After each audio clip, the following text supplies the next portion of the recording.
Hello my dear students, welcome back. I am Shruti here. Today we are discussing about the calculation of standard deviation, that is for the individual series. We can use any one of these the formulas to find the standard deviation. Okay, so ಇಲ್ಲಿ ನಮಗೆ ಒಂದು individual ಸೀರೀಸ್ನ ಕೊಟ್ಬಿಟ್ಟು ಏನನ್ನು ಕಂಡುಹಿಡಿಯಬೇಕು ಅಂತ ಕೇಳಿದ್ದಾರೆ. Standard deviation ಮತ್ತು ಅದರ ಕೋಎಫಿಷಿಯಂಟನ್ನು ಕಂಡುಹಿಡಿಯಿರಿ ಅಂತ ನಮಗೆ ಕ್ವೆಶನ್ ಕೇಳಿದ್ದಾರೆ. ಸೊ ಇಲ್ಲಿ ನೋಡಿರಿ, ನಮಗೆ ಕೊಟ್ಟಿರ್ತಕ್ಕಂಥ ಇಂಡಿವಿಜುವಲ್ ಸೀರೀಸ್ ಇಲ್ಲಿ ಒಂದು ನೀವು ಇನ್ನೊಂದು ಏನು ಅಬ್ಸರ್ವ್ ಮಾಡಬೇಕಪ್ಪ ಅಂದರೆ, ನಾನು ತುಂಬ ಸಲ ಆಗಲೇ ರಿಪೀಟ್ ಮಾಡಿದ್ದೀನಿ, this is not the frequency. ಕರೆಕ್ಟಾ? ಇಲ್ಲೇನಿದೆಪ್ಪ, ಸೀರಿಯಲ್ ನಂಬರ್ ಅಂತ ಇದೆ. ಕರೆಕ್ಟಾ? 1 2 3 4 5 6 ಅಪ್ ಟು 10ವರೆಗೂ. ಕನ್ಫ್ಯೂಷನ್ ಬೇಡ. ಎರಡು ನಮಗೆ ಕಾಲಮ್ ಕೊಟ್ಟಿದ್ದಾರೆ ಅಂದ ಕೂಡಲೇ ಒಂದು ಫ್ರೀಕ್ವೆನ್ಸಿ, ಒಂದು ಗಿವನ್ ವೇರಿಯಬಲ್ ಅಂತ ಅನ್ಕೋಬಾರ್ದು, because it is a serial number. ಕರೆಕ್ಟಾ? ಇಂಡಿವಿಜುವಲ್ ಸೀರೀಸ್ ಅಂದರೆ ನಮ್ಮ ಫ್ರೀಕ್ವೆನ್ಸಿ ಏನಿರುತ್ತೆ, ವೇರಿಯೇಟ್ ವ್ಯಾಲ್ಯೂದು ಒಂದೇ ಇರೋದ್ರಿಂದ ಅದನ್ನು ಸ್ವಲ್ಪ ನಿಮಗೆ, ಯಾಕಂದರೆ ಕ್ವೆಶನ್ನಲ್ಲಿ ಮೆನ್ಷನ್ ಮಾಡಲ್ಲ ಇಂಡಿವಿಜುವಲ್ ಸೀರೀಸ್, ಡಿಸ್ಕ್ರೀಟ್ ಸೀರೀಸ್ ಅಂತ. ಕರೆಕ್ಟಾ? ಸೊ ಆ ಕ್ವೆಶನಲ್ಲಿ ಕೊಟ್ಟಿರ್ತಕ್ಕಂಥ ಡೇಟಾ ಮೇಲೆ ನೀವು ಡಿಸೈಡ್ ಮಾಡ್ತೀರಿ. ಸೊ ಇಲ್ಲಿ ಮತ್ತೆ ಈ ಥರ ನೋಡಿದ ಕೂಡಲೇ ಇದು ಫ್ರೀಕ್ವೆನ್ಸಿ ಅಂತ ಅಂದ್ಕೊಂಡ್ರೆ ತಪ್ಪಾಗುತ್ತೆ. ಅದಕ್ಕೋಸ್ಕರನೇ ಈ ಎಕ್ಸಾಂಪಲ್ ತೊಗೊಂಡಿರೋದು. ಓಕೆನಾ? ಇಟ್ ಈಸ್ ಸೀರಿಯಲ್ ನಂಬರ್, ನೆನಪಿರಲಿ, ನಾಟ್ ದ ಫ್ರೀಕ್ವೆನ್ಸಿ. ಓಕೆನಾ? ಸೊ ಕ್ಯಾಲ್ಕುಲೇಷನ್ಗೆ ಹೋಗೋಕ್ಕೂ ಮುಂಚೆ first we will discuss about the method to find the standard deviation for the individual series. Okay, so first ನಾವು ಯಾವ ರೀತಿ ಮೀನ್ ಡಿವಿಯೇಷನಲ್ಲಿ ಕ್ಯಾಲ್ಕುಲೇಟ್ ಮಾಡಿದ್ವಿ, ಸ್ವಲ್ಪ ಅದೇ ಪ್ರೊಸೀಜರ್ನ ಇಲ್ಲಿ ಯೂಸ್ ಮಾಡ್ತೀವಿ. ಮೊದಲು ನಾವು ಕಂಡುಹಿಡಿಯೋದು ಮೀನನ್ನು ಕಂಡುಹಿಡಿತೀವಿ. ಕೊಟ್ಟಿರ್ತಕ್ಕಂಥ ಸೀರೀಸ್ನ ನಾವು ಏನು ಮಾಡ್ತೀವಿ, ಫಸ್ಟ್ ಮೀನ್ ಕ್ಯಾಲ್ಕುಲೇಷನ್ ಮಾಡ್ಕೊತೀವಿ. ಅದರಿಂದ ನಮಗೆ ಎಕ್ಸ್ ಬಾರ್ ವ್ಯಾಲ್ಯೂ ಬರುತ್ತೆ. ಅದಾದಮೇಲೆ ಅದರಿಂದ ನಾವು ಡಿವಿಯೇಷನ್ ವ್ಯಾಲ್ಯೂನ ಕ್ಯಾಲ್ಕುಲೇಟ್ ಮಾಡ್ತೀವಿ. ಕರೆಕ್ಟಾಗಿ ನಮಗೆ ಕೊಟ್ಟಿರ್ತಕ್ಕಂಥ ವ್ಯಾಲ್ಯೂ ಎಕ್ಸ್ ಅಲ್ಲ, ಸೊ ನಮಗೆ ಬಂದಿರತಕ್ಕಂಥ ಮೀನ್ ವ್ಯಾಲ್ಯೂ ಎಕ್ಸ್ ಬಾರ್. ಕರೆಕ್ಟಾಗಿ ಡಿವಿಯೇಷನನ್ನು ಕ್ಯಾಲ್ಕುಲೇಟ್ ಮಾಡೋಕ್ಕೆ ಅದು ಹೆಲ್ಪ್ ಆಗುತ್ತೆ. So X minus x bar formula use ಮಾಡಿ ನಾವೇನು ಮಾಡ್ತೀವಿ, ಡಿವಿಯೇಷನನ್ನು ಕಂಡುಹಿಡಿತೀವಿ. ಕರೆಕ್ಟಾಗಿ ಆ ಡಿವಿಯೇಷನ್ ಕಂಡುಹಿಡಿದ್ಮೇಲೆ ಏನು ಮಾಡ್ತೀರಾ, ದಟ್ ಡಿವಿಯೇಷನ್ ಸ್ಕ್ವೇರ್ನ ಕ್ಯಾಲ್ಕುಲೇಟ್ ಮಾಡ್ತೀರಿ. That is, you can see here, that is X minus X bars whole square are the D square ಅಂತ ನಾವು ಇದನ್ನು ಕರಿತೀವಿ. ಕರೆಕ್ಟಾ? ಆಯಿತು, ಮೀನ್ ಕ್ಯಾಲ್ಕುಲೇಟ್ ಮಾಡಿಕೊಂಡು ಡಿವಿಯೇಷನ್ ಕ್ಯಾಲ್ಕುಲೇಟ್ ಮಾಡ್ಕೊಂಡ್ರಿ, ಡಿವಿಯೇಷನ್ ಸ್ಕ್ವೇರ್ ನೋಡಿದ್ರಿ. ಇದಾದ ನಂತರ ಮೇನ್ ನಮ್ಮ ಸ್ಟ್ಯಾಂಡರ್ಡ್ ಡಿವಿಯೇಷನ್ ಕ್ಯಾಲ್ಕುಲೇಷನ್.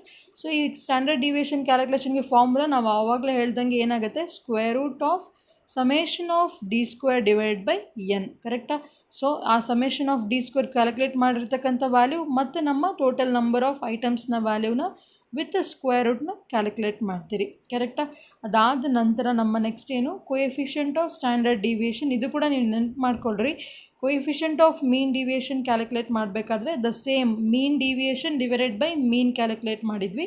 ಅದೇ ರೀತಿ ಇಲ್ಲಿ ಏನಾಗುತ್ತೆ, ಸ್ಟ್ಯಾಂಡರ್ಡ್ ಡಿವಿಯೇಷನ್ ಡಿವೈಡೆಡ್ ಬೈ ಮೀನ್ನ ನಾವು ಕ್ಯಾಲ್ಕುಲೇಟ್ ಮಾಡೋದ್ರಿಂದ ಏನಾಗುತ್ತಪ್ಪ, we are going to calculate this coefficient of standard deviation. Okay, this is the procedure to solve the standard deviation calculation. Okay, yes. So first ನೋಡ್ರಿ, ಕೊಟ್ಟಿರ್ತಕ್ಕಂಥ ಡೇಟಾನ ಟ್ಯಾಬ್ಲೆಟ್ ಮಾಡಿದ್ದೀವಿ. ಏನು, serial number with the marks value, that is considering the marks as X. Okay, so ಅದಾದಮೇಲೆ ಏನು ಮಾಡ್ತೀರಾ, first ನಮಗೆ ಬಂತಲ್ಲ ಎಕ್ಸ್ನ ಏನು ಮಾಡಿರಿ, ಸಮೇಷನ್ ಆಫ್ ಎಕ್ಸ್ ಕ್ಯಾಲ್ಕುಲೇಟ್ ಮಾಡಿಬಿಡೋಣ. ಓಕೆನಾ? ನಮಗೇನು ಬೇಕು, ಫಸ್ಟ್ ನಾವು ಮೀನ್ನ ಕ್ಯಾಲ್ಕುಲೇಟ್ ಮಾಡಬೇಕಾಗಿರೋದ್ರಿಂದ ನಮಗೆ ಸಮೇಷನ್ ಆಫ್ ಎಕ್ಸ್ ಮತ್ತು ಎನ್ನ ವ್ಯಾಲ್ಯೂ ಬೇಕು. So first calculate the summation of X. ಕರೆಕ್ಟಾ? 48 + 43 + 65 + 57 + 31 + 60 + 37 + 48 + 59 + 72. ಕರೆಕ್ಟಾ? Summation of X is equals to 520. ಅದಾದ ನಂತರ ನಮ್ಮ ಸೀರಿಯಲ್ ನಂಬರ್, ಅದೂ ಏನು, ನಮಗೆ ಒಟ್ಟಿನಲ್ಲಿ ಕೊಟ್ಟಿರ್ತಕ್ಕಂಥ ಟೋಟಲ್ ನಂಬರ್ ಆಫ್ ಐಟಮ್ಸ್ ಎಷ್ಟಿದೆ ಅಂದರೆ 10 ಇದೆ. ಕರೆಕ್ಟಾ? ಆದ್ದರಿಂದ ಎನ್ ವ್ಯಾಲ್ಯೂ ಏನಾಗುತ್ತೆ, ಇಟ್ ಈಸ್ 10 ಇಲ್ಲಿ. ಕರೆಕ್ಟಾ? ಸೊ ಫಸ್ಟ್ ನಾವು ಮೀನ್ ಕ್ಯಾಲ್ಕುಲೇಟ್ ಮಾಡ್ಕೊಂಡ್ಬೇಡ. ಏನಾಗುತ್ತೆ, mean calculation summation of x divide by n is equals to summation of x value, it is 520 divided by ಎನ್ನ ವ್ಯಾಲ್ಯೂ 10. ಕರೆಕ್ಟಾ? Substitute those values, that is 520 divided by 10 which is going to give the value 52. ನಮ್ಮ mean value ಬಂತು, x bar value ಬಂತು. So ನಾವು easily ಏನನ್ನು calculate ಮಾಡ್ಬೋದು, ಡಿವಿಯೇಷನನ್ನು calculate ಮಾಡ್ಬೋದು. ಫಾರ್ಮುಲಾ ಏನು, ಎಕ್ಸ್ ಮೈನಸ್ ಎಕ್ಸ್ ಬಾರ್ ಇಲ್ಲಿ. So X minus x bar 48 minus x bar ಎಷ್ಟಿದೆ, 52. ಆಮೇಲೆ ಇಲ್ಲಿ ಒಂದು ಮೀನ್ ಡಿವಿಯೇಷನಿಗೂ ಮತ್ತು ಸ್ಟ್ಯಾಂಡರ್ಡ್ ಡಿವಿಯೇಷನಿಗೆ ಇರ್ತಕ್ಕಂಥ ಒಂದು ಡಿಫ್ರೆನ್ಸ್ ನೋಡಿರಿ. ನಾವು ಅಲ್ಲಿ ಡಿವಿಯೇಷನನ್ನು ಏನು ಮಾಡ್ತಿದ್ವಿ, ಅದು ನೆಗೆಟಿವ್ ವ್ಯಾಲ್ಯೂ ಬಂದರೂ ಕೂಡ ಅದನ್ನು ನಾವು ಪಾಸಿಟಿವ್ ಅಂತಲೇ ಕನ್ಸಿಡರ್ ಮಾಡ್ತಿದ್ವಿ ಕರೆಕ್ಟಾ ಮೀನ್ ಡಿವಿಯೇಷನಲ್ಲಿ. ಬಟ್ ಇಲ್ಲಿ ಏನಪ್ಪ ಅಂತಂದರೆ ಅದು ಮೈನಸ್ ಬಂದರೆ ಮೈನಸ್ಸೇ ಇಟ್ಕೊಳ್ಳೋದು, ಪಾಸಿಟಿವ್ ಬಂದರೆ ಪಾಸಿಟಿವ್ ವ್ಯಾಲ್ಯೂನ ಇಟ್ಕೊಳ್ಳೋದು ಕರೆಕ್ಟಾ. So 48 minus 52 it is -4, 43 minus 52 it is -9, 65 minus 52 it is 13, 57 minus 52 it is 5, 31 minus 52 it is 21, sorry minus 21. Similarly up to ಎಲ್ಲಿವರೆಗೂ 72 minus 52 it is 20 ಕರೆಕ್ಟಾ. ಎಲ್ಲ ವ್ಯಾಲ್ಯೂಸಿಂದ ನಾವು ತೆಗಿಬೇಕಾಗತ್ತೆ ಡಿವಿಯೇಷನ್ ಓಕೆನಾ.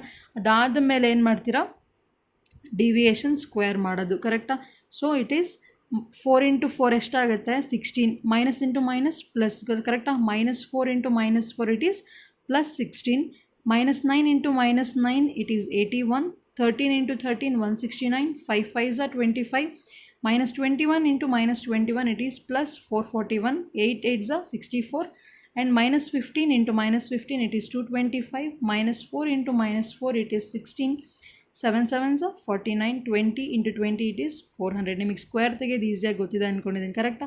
ಸೊ ಇದಾದಮೇಲೆ ಏನು ಮಾಡಿರಿ, ನಮಗೆ ಫಾರ್ಮುಲಾನಲ್ಲಿ ಏನು ಬೇಕು, ಸಮೇಷನ್ ಆಫ್ ಡಿ ಸ್ಕ್ವೇರ್ ಬೇಕು ಕರೆಕ್ಟಾ. ನಾವು ಹಂಗಾಗಿ ಸಮೇಷನ್ ಆಫ್ ಡಿನ ನಾವು ಕ್ಯಾಲ್ಕುಲೇಟ್ ಮಾಡಲ್ಲ, summation of D square calculate ಮಾಡಿರಿ. ಅದಾದಮೇಲೆ using the formula that is square root of summation of D square divide by n. Summation of d ಸ್ಕ್ವೇರ್ನ ವ್ಯಾಲ್ಯೂ ನಮಗೆ ಇಲ್ಲಿದೆ ಕರೆಕ್ಟಾ, 1486 ಕರೆಕ್ಟಾ. ಸೊ ಅದನ್ನು ಸಬ್ಸ್ಟಿಟ್ಯೂಟ್ ಮಾಡಿರಿ. ಅದಾದಮೇಲೆ ನಮ್ಮ ಎನ್ನ ವ್ಯಾಲ್ಯೂ ಎಷ್ಟಿದೆ, ಇಟ್ ಈಸ್ 10 ಕರೆಕ್ಟಾ. So 1486 divided by 10 with square root. First ಏನು ಮಾಡಬೇಕು, ಸ್ಕ್ವೇರ್ ರೂಟ್ ಹಾಗೆ ಇಟ್ಕೊಂಡು 1486 ಡಿವೈಡೆಡ್ ಬೈ 10ನ ಕ್ಯಾಲ್ಕುಲೇಟ್ ಮಾಡಿರಿ, which is going to give this value. ಇದಾದ ನಂತರ ಈ ವ್ಯಾಲ್ಯೂವನ್ನು ಸ್ಕ್ವೇರ್ ರೂಟ್ ತೆಗಿಬೇಕು ಕರೆಕ್ಟಾ, which is going to give the value 12.19. Calculate ಮಾಡಿ ನೋಡಿರಿ. ಇದಾದಮೇಲೆ ಕೊಯಿಫಿಷಿಯಂಟ್ನ ಕಂಡಿದ್ದು ತುಂಬ ಈಸಿ. ಇವಾಗ ನಮಗೆ ಸ್ಟ್ಯಾಂಡರ್ಡ್ ಡಿವಿಯೇಷನ್ ಗೊತ್ತಿದೆ, ಮೀನ್ನ ವ್ಯಾಲ್ಯೂ ಗೊತ್ತಿದೆ ಕರೆಕ್ಟಾ. ಸೊ ಏನು ಮಾಡಬೇಕು, ಸ್ಟ್ಯಾಂಡರ್ಡ್ ಡಿವಿಯೇಷನ್ ವ್ಯಾಲ್ಯೂ ಎಷ್ಟಿದೆ 12.19 ಇದೆ. ಅದೇ ರೀತಿ ಮೀನ್ ಡಿವಿಯೇಷನ್ನ ವ್ಯಾಲ್ಯೂ ಎಷ್ಟು, it is 52, sorry mean deviation ಅಲ್ಲ, ಬರೀ ಮೀನ್ ಓಕೆ, ಸಾರಿ ಅರ್ಥಮೆಟಿಕ್ ಮೀನ್ ಅಂತ ನಾವೇನು ಹೇಳ್ತೀವಿ ಅದು ಕರೆಕ್ಟಾ. Standard deviation divide by mean that is 12.19 by 52. Substitute ಮಾಡಿದ್ಮೇಲೆ ಆ್ಯಸ್ ಯೂಶುವಲ್ ಕ್ಯಾಲ್ಕುಲೇಷನ್ ಮಾಡಿರಿ. ಏನು ಮಾಡ್ತೀರಾ, coefficient of standard deviation that is 12.19 divided by 52, which is going to give the value 0.2344. Okay, this is how we are going to calculate the standard deviation for the individual series. Okay, yes.